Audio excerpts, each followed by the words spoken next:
I'm adopted, and my biological mother was 17, and so was my biological father.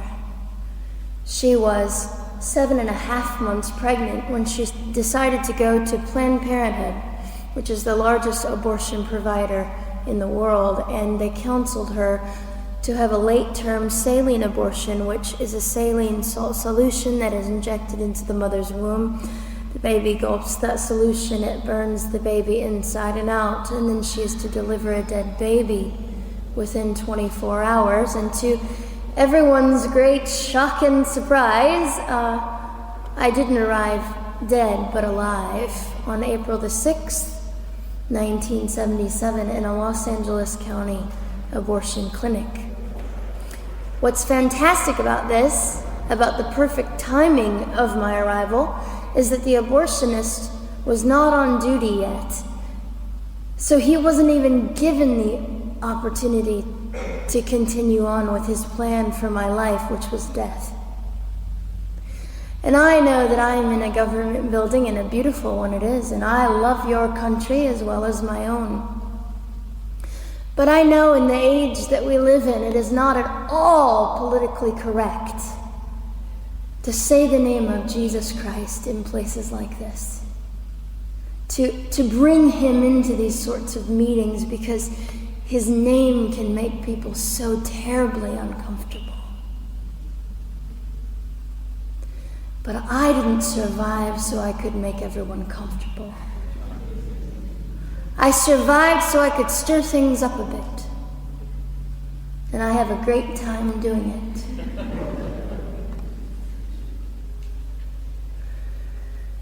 And so I was delivered alive, as I've already said, after 18 hours. I should be blind, I should be burned, I should be dead. And yet I'm not. You know what is fantastic vindication is the fact that the abortionist had to sign my birth certificate. So I know who he is. And it also says, for any skeptic listening, on my medical records, born during saline abortion. Ha! They didn't win. I've done some research on the man that performed the abortion on me.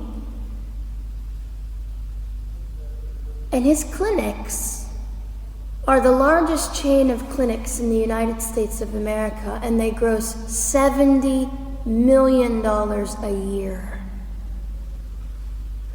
I read a quote from him at some point several years ago, and he said, "I have aborted over 1 million babies, and I consider it my passion."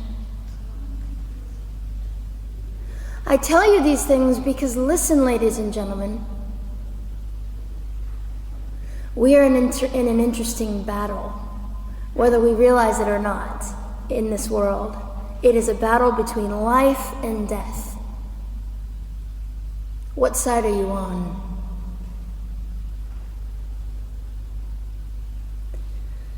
So a nurse called an ambulance and had me transferred to a hospital, which is absolutely miraculous. Generally, the practice at the time, and up until 2002, was, in my country, was to end the life of an abortion survivor by strangulation, suffocation, leaving the baby there to die, or throwing the baby away.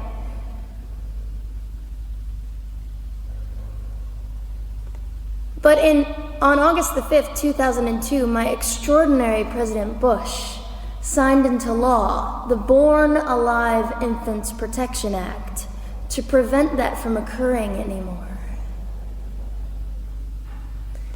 You see, we're playing for keeps. We're playing I'm hoping to be hated by the time that I die, so that I can feel God about me and understand what it was to be hated.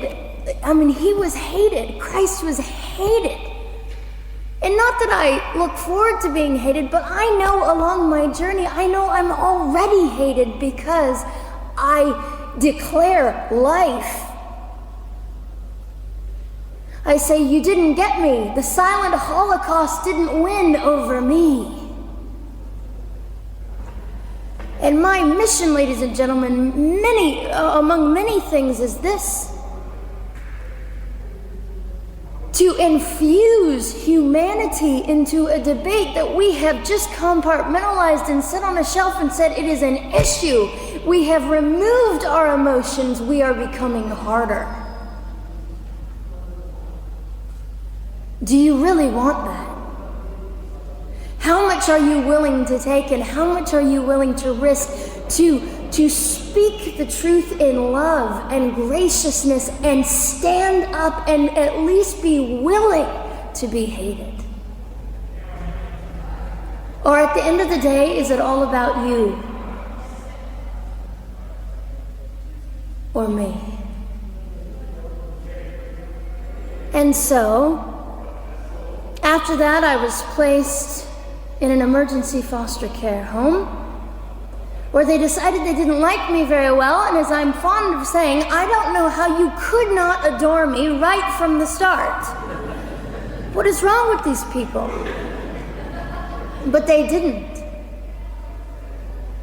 You see, I've been hated since conception by so many, and loved by so many more, but most especially by God. I'm his girl. You don't mess with God's girl. I got a sign on my forehead that says, you better be nice to me because my Father runs the world.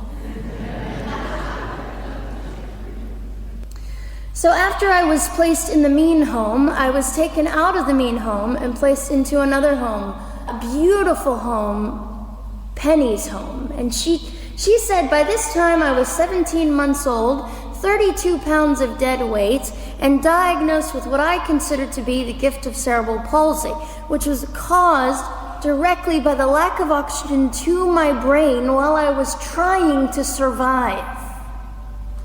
Now I am just compelled to say this. If abortion is merely about women's rights, ladies and gentlemen, then what were mine? There was not a radical feminist standing up and yelling about how my rights were being violated that day. In fact, my life was being snuffed out in the name of women's rights. And ladies and gentlemen, I would not have cerebral palsy had I not survived all of this. So when I hear the appalling, disgusting argument that we should have abortions because the child just might be disabled, oh, the horror that fills my heart. Ladies and gentlemen, there are things that you will only be able to learn by the weakest among us. And when you snuff them out, you are the one that loses. The Lord looks after them, but you are the one that will suffer forever. And what arrogance, what absolute arrogance, and it has been an argument for so long in this human place that we live, that the stronger should dominate the weaker, should determine who lives or dies. The arrogance of that, don't you realize that you cannot make your own heart beat? Don't you realize that all the power that you think you possess, you really possess none of it? It is the mercy of God that sustains you, even when you hate him.